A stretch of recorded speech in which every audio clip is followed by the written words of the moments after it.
नमस्कार, विशेषमध्ये आपल्या सगळ्यांचं स्वागत। मी प्रसाद काथे। कुणाल कामरा बोलला आणि फसला। दुसरीकडे एकनाथ शिंदे यांच्या समर्थकांनी राडा घातला आणि ते सुद्धा फसलेले आहेत। कायदा आता दोघांबाबतही आपापल्या पद्धतीने काम करेल। मुळात कामरा जे बोललाय ते जुनच आहे, जनतेने नाकारलेलं आहे। मग शिंदेंना त्याचा इतका राग का यावा? या दरम्यान कळीचा मुद्दा हा की अचानक कामराला असं काय झालं की त्यानं या शिळ्या कढीला ऊत आणला? असं कोण आहे ज्याला हा वाद हवा आहे? कुणाल कामराचा इतिहास पाहता त्याला सुपारी दिल्याची चर्चा आहे। कुणी दिली असेल कुणालला सुपारी? आणि कुणालला सुपारी देणाऱ्यांच्या नावानी उद्या कारवाई झाली तर सगळ्यात जास्त रडारड कोण करेल? कुणाल कामरा अनेक दिवसांपासून चर्चेत नाहीये। रविवारी रात्रीपासून मात्र त्याची अचानक चर्चा सुरू झाली आणि अख्खा सोमवारचा दिवस हा कुणाल कामराच्या चर्चेतच गेला। कुणालनं कविता करायच्या नावाखाली जी काही सूचक विधानं केली ती शिंदे समर्थकांना डिवचून गेलेली आहेत। कुणालनं शिंदेंना डिवचायच्याच हेतूनं ठाणे, रिक्षावाला, दाढी असे सूचक उल्लेख त्याच्या सादरीकरणामध्ये केले। बाप चोरले आणि गद्दार ही ठाकरेंची शब्दरचना ती कुणालच्या तोंडी दिसली। हा नेता कायम फडणवीसांच्या कुशीत असतो असं कुणालनं विधान केलं आणि तिथेच लक्षात आलं की कुणाल जे काही बोलतो आहे ते शिंदेंना डिवचण्यासाठी आहे। आणि इतकंच नाही तर कुणालच्या कडून होणारे सगळे उल्लेख हे निश्चितच ठरवून केले गेलेले आहेत।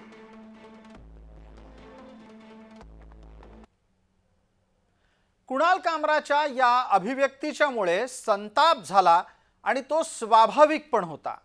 पण यातला एक महत्त्वाचा अँगल आहे, तो म्हणजे सुपारी घेऊन एखाद्याची बदनामी करण्याचा। राज्याचे गृहराज्यमंत्री योगेश कदम यांनी नेमका हाच मुद्दा पकडलाय।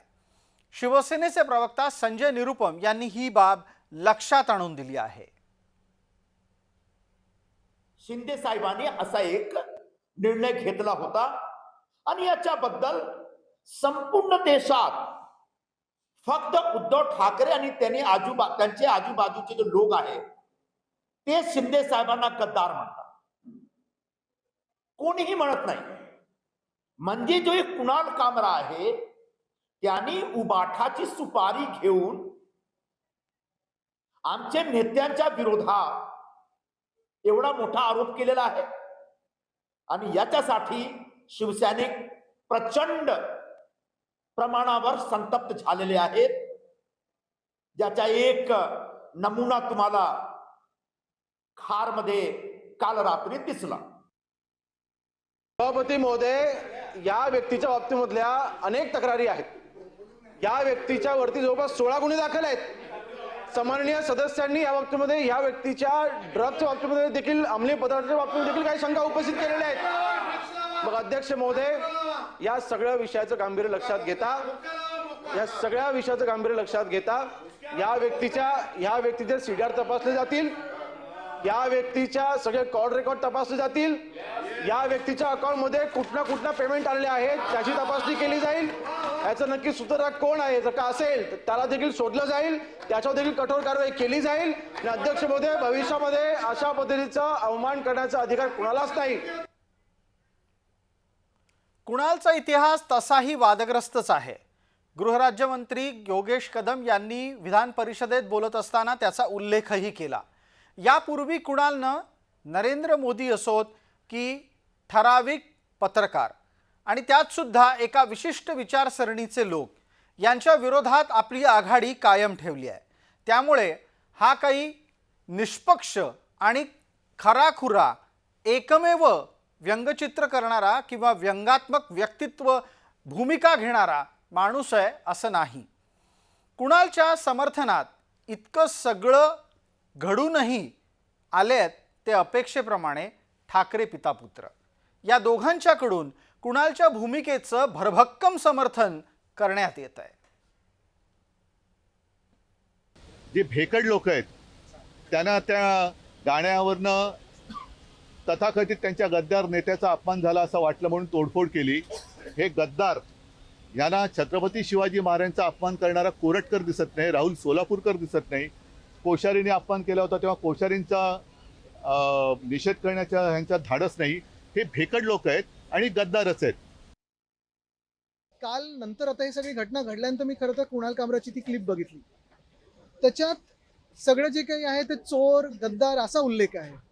नक्की कधी ठरवलं एकनाथ शिंदेच्या चिंदीचोर टोळीनी की चोर आणि गद्दार म्हणजेच एकनाथ शिंदे आहेत?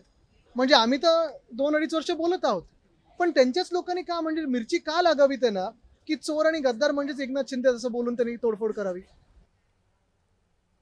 इथे अनावधानानं का होईना पण आदित्य ठाकरे बोलून गेले आणि स्वीकारून गेले की जी त्यांची भाषा होती तीच नेमकी कुणाल कामराची भाषा आहे. कुणालच्या बचावात उतरलेले सगळेच जण म्हणतायत की कुणाल कामरा जे बोलला त्यात कुठं कुणाचं नाव घेतलं गेलं. पण ही भूमिका चुकीची आहे, कारण कुणालनं जी वादग्रस्त कविता सादर केली त्याच्या आधी आणि नंतर काही वाक्य त्याच्या समर्थनामध्ये जोडली गेली. ती वाक्यच आता या कामराच्या अडचणीसाठी पुरेशी आहेत. आपण एकदा पाहूयात की कुणालची कविता सादर करण्याच्या आधीची प्रस्तावना काय होती. पण ती प्रस्तावना सादर करण्याच्या पूर्वी आम्ही त्यातले काही आक्षेपार्ह शब्द बीप अशा आवाजानं झाकले आहेत, कारण या कुणालला गरज असो गरज नसो एक विशिष्ट शिवी द्यायची घाणेरडी सवय आहे. जज के ऑर्डर में लिखा है जो इन्होंने महाराष्ट्र की इलेक्शन से किया है ना भाई साहब, बोलना पड़ेगा. यहाँ पे इन्होंने पहले क्या किया, शिवसेना बीजेपी से बाहर आ गई, फिर शिवसेना से बाहर आ गई, एनसीपी से बाहर आ गई, एक वोटर को 9 बटन दे दिए, सब कंफ्यूज हो गए. चालू एक जन ने किया था, वो मुंबई में एक बहुत बढ़िया डिस्ट्रिक्ट है थाने, वहाँ से आते हैं. आता इथे गंमत बघा.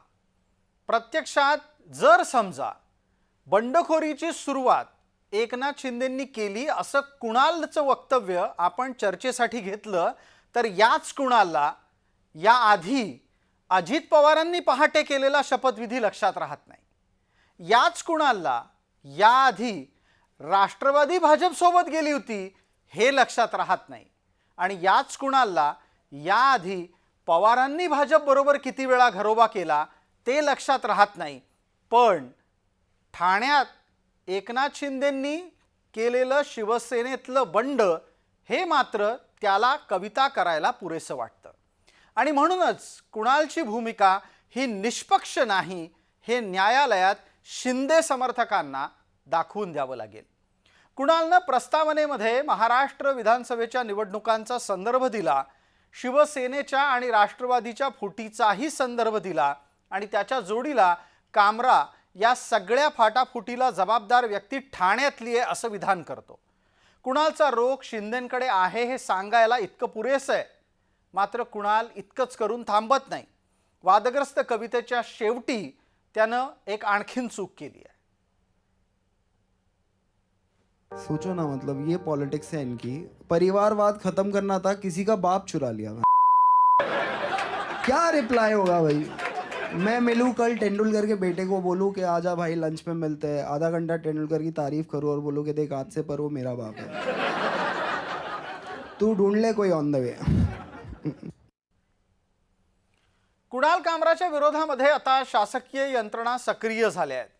कुणालच्या विरोधात तक्रारी सुद्धा ठिकठिकाणी दाखल होत आहेत.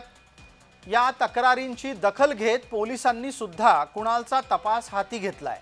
पण ज्या शिवसैनिकांनी कुणालनं जिथं कार्यक्रम सादर केला त्या कार्यक्रम स्थळाची ज्यांनी तोडफोड केली त्या सगळ्या दंगेखोर पोलिसांना पकडून, त्या सगळ्या दंगेखोर शिवसैनिकांना पकडून पोलिसांनी न्यायालयात हजर केलं. न्यायालयानं या शिवसैनिकांना 15,000 रुपयांच्या व्यक्तिगत जात मुचलक्यावर सोडलंय. शिवसैनिकांनी केलेल्या हिंसक प्रतिक्रियेच्या निमित्तानं विरोधकांना शिवसेनेवर आणि एकनाथ शिंदे यांच्यावर निशाणा साधण्याची संधी आयतीच चालून आली आहे. मला कलाकारांना विनंती करायची आहे की हा काळ काय 2014च्या पूर्वीचा काळ नाही, जिथं तुमच्या कलेला एक कला समजली जाईल. इथं जर तुम्ही एखाद्या नेत्यावर काय बोलत असाल तर अभिव्यक्ती स्वातंत्र्य आता राहिलेलं नाही. त्यामुळे तुम्ही सुद्धा त्या बाबतीतली काळजी घ्या आणि नेत्यांना सुद्धा मला सांगायचं आहे की कुठेतरी प्रयत्न करा की असे काही कलाकार असतात ज्या व्यंगात्मक टीका नाही तर व्यंगात्मक त्या ठिकाणी त्या काय गोष्टी केल्या जातात त्या कुठेतरी मजेत नाहीतर लाईट मोडमध्ये त्या स्वीकारल्या पण गेल्या पाहिजे. पण माझं एक मत आहे की असं एखादं कुणी एखाद्या कलाकाराने व्यंगात्मक टीका केल्यामुळे एकनाथ शिंदे साहेबांची उंची कमी होत नाही. ते मोठे नेते आहेत, ते मोठे नेते राहणार आहेत. शिंदेंवर टीका करायला सरसावलेल्या रोहित पवारांना कदाचित आपल्याच पक्षातल्या सर्वोच्च नेत्याचा म्हणजे शरद पवारांचा राजकीय इतिहास आठवत नाहीये किंवा तो त्यांना लक्षात घ्यायचा नाहीये. महाराष्ट्रामध्ये सर्वाधिक पक्षफोडीचं श्रेय शरद पवारांना जातं आणि ज्या अभिव्यक्ती स्वातंत्र्याला 2014 नंतर नष्ट झाल्याचा दावा रोहित पवार करतायत त्या रोहित पवारांना आठवायला हवं की माध्यमांची कार्यालयं फोडली म्हणून त्यांच्याच पक्षातल्या छगन भुजबळ नावाच्या वरिष्ठ नेत्याला राजीनामा द्यायला लागला होता. दरम्यान रोहित पवारांचे तमाम आक्षेप प्रताप सरनाईक यांनी खोडून काढले आणि शिवसैनिक चिडणारच अशा शब्दात सुनावलं. जो गुन्हा घडला त्यावेळेस पोलीस घटनास्थळी नव्हते. जे काही तोडफोड करणारे काही शिवसैनिक होते ते बाहेर आल्यानंतर ते स्वतःहून पोलिसांच्या स्वाधीन झाले. त्यामुळे अशा प्रकारचं कुठले शस्त्र घेऊन कुठला झेंडा घेऊन शिवसैनिक गेले नव्हते. पोलिसांशी काही बाचाबाची झाली नाही किंवा काही नाही. 427 नावाचं जे नवीन कलम आहे त्या कलमामध्ये इतर जी काही अ ब क ड ही काही कलमं येतात त्यानुसार ते एक कलम आहे. त्यामुळे पोलिसांशी हुज्जत किंवा बाचाबाची आमच्या कुठल्याही शिवसैनिकांनी केली नाही हे त्या ठिकाणी सिद्ध झाले. दरम्यान या सगळ्या प्रकरणातला एक गंभीर मुद्दा आहे तो म्हणजे सुपारी घेऊन बदनामी केल्याचा. हा आरोप आपल्याला विसरून चालणार नाही कारण सुपारी घेऊन बदनामी करणं म्हणजेच कोणत्या तरी लाभाच्या बदल्यात एखादी कृती आणि ती सुद्धा संबंधित व्यक्तीची बदनामी करणारी कृती करणं. हा आरोप जर सिद्ध झाला तर अनेक जण अडचणीत येतील. पोलीस या दृष्टीनं आता तपासाला सुद्धा लागले आहेत. वादग्रस्त सादरीकरणाच्या पूर्वी कुणाल कामरा कुणाच्या संपर्कात होता याचा तपास पोलीस करतायत. कुणालच्या मोबाईलमध्ये कुणाकुणाशी संवाद झालेले आहेत याचेही तपशील आता मिळवले जात आहेत. कुणालच्या बँक खात्यामध्ये संशयास्पद आर्थिक व्यवहार झाले आहेत का, म्हणजे अचानक प्रचंड मोठी रक्कम आली आहे का किंवा टप्प्याटप्प्यानं सुद्धा मोठी रक्कम आली आहे का ते तपासलं जात आहे. हेच निकष लिखाण करणाऱ्या लेखकाच्या बाबतीतही असतील. त्या लेखकाला कुणी संपर्क केला, कुणी पैसे दिले हे सगळं आता तपासलं जाणार आहे.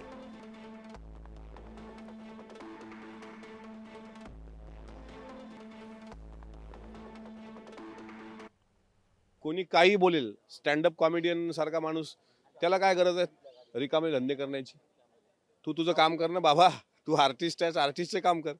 तू विरोधी पक्षासारखा वागू नको. विरोधी पक्षातले लोक अशा पद्धतीची खालची टीका करतात ते आम्ही समजून घेऊ शकतो, चला त्यांना उत्तर देऊ आम्ही.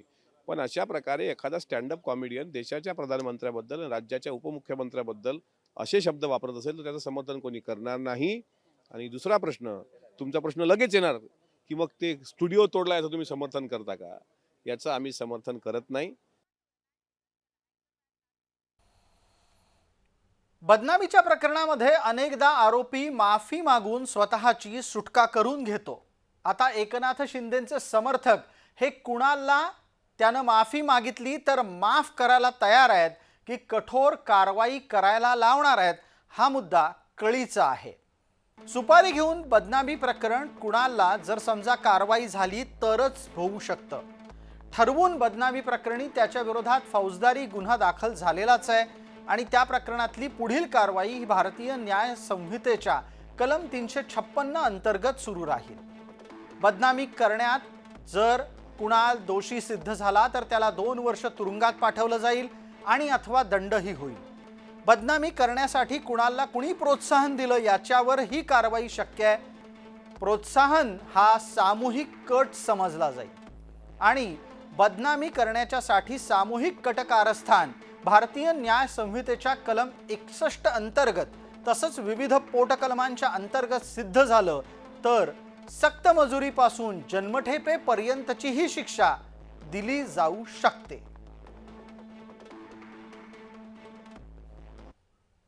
कुणाल कामरा हा एक लेखक आहे, स्टँडअप कॉमेडियन आहे, वक्ता आहे. तो स्वतःचे शो करत असतो, राजकीय व्यंगात्मक टीका टिप्पण्या करत असतो. त्याने आमच्यावरही केलेले आहे. त्यांनी आमच्यावरही टीका टिप्पण्या केलेल्या आहेत, आमच्या नेत्यांवर केलेल्या आहेत. काल त्याचं एक गाणं प्रसिद्ध झालं, त्याचं एक पॉडकास्ट प्रसिद्ध झालं. त्यात तो काय म्हणतोय, खाने की रिक्षा असं काहीतरी आहे ना, खाने की रिक्षा, चेहरे पे दाढी. याच्यामध्ये कोणाला किंवा कोणाच्या लोकांना अस्वस्थ होऊन त्याचा स्टुडिओ फोडून धमक्या देण्याची काय गरज आहे? धमक्या देण्याची आणि स्टुडिओ फोडायची गरज काय असं कोण विचारतंय? तर संजय राऊत, ज्यांनी आत्तापर्यंत अनेकदा बदनामीकारक खटल्यांना सामोरं जाण्याचा अनुभव गाठीशी बाळगलाय आणि बाळासाहेब ठाकरेंची बदनामी झाली म्हणून अनेकदा हिंसक हल्ले केलेले आहेत, मग ती माध्यमांची कार्यालयं असोत की माध्यम क्षेत्रातील पत्रकार. दरम्यान याच संपूर्ण प्रकरणामध्ये आत्तापर्यंत व्यंगात्मक वक्तव्य केल्याच्या नावाखाली अनेक जण अडचणीत आले आहेत. ताजं नाव यातलं आहे रणवीर अलाहाबादियाचं. इंडिया गॉट टॅलेंट शोमध्ये त्यानं जे काही केलं त्याच्या अश्लील आणि गचाळ कामगिरीसाठी त्याच्यावर कारवाई होती आहे. तन्मय भट हा सुद्धा अशाच प्रकारच्या अत्यंत अश्लील वक्तव्याबद्दल अडचणीत सापडलाय. मुनव्वर फारुखी वारंवार हिंदू देवी देवतांच्या बद्दल बोलत असतो, तोही अडचणीत आहे. रोहन जोशी हा त्याच्या अश्लील सादरीकरणामुळे अडचणीत आलेला आहे. विदुषी स्वरूपनं वेश्या व्यवसायाच्या संदर्भात केलेलं भाष्य तिला अडचणीत आणणारं ठरलेलं आहे. अबिश मॅथ्यूला चर्चची माफी मागावी लागली आहे कारण त्यानं ख्रिश्चन समाजाच्या बद्दल अश्लील विनोद केला होता.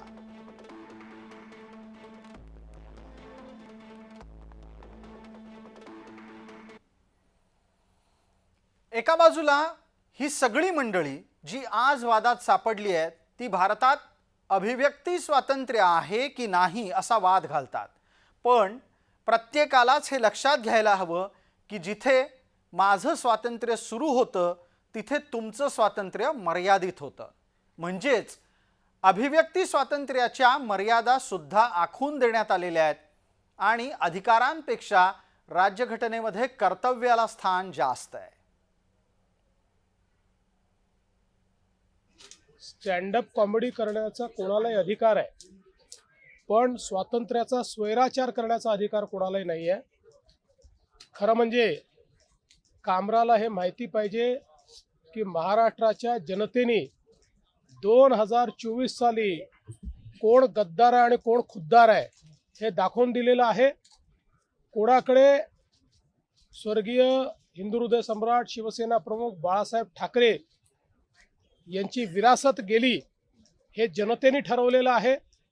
त्यामुळे अशा प्रकारे खालच्या दर्जाची कॉमेडी करून आणि राज्यातल्या माजी मुख्यमंत्री, आताचे उपमुख्यमंत्री, राज्यातले वरिष्ठ नेते ज्यांच्याबद्दल राज्यातल्या जनतेमध्ये आदर आहे त्यांच्याबद्दल अशा प्रकारचा अनादर करण्याचा कोणालाही अधिकार नाही. हे अत्यंत चुकीचं आहे. तुम्ही जरूर कॉमेडी करा, तुम्ही व्यंग करा, पण जर अपमानित करण्याचं काम जर कोणी करेल तर हे सहन केलं जाणार नाही. हे अतिशय चुकीचं आहे. कामरांनी माफी मागितली पाहिजे. कुणाल कामरानी काही अयोग्य केले असं माझं मत नाही. कुणाल कामरानी जनभावना व्यक्त केलेल्या आहेत.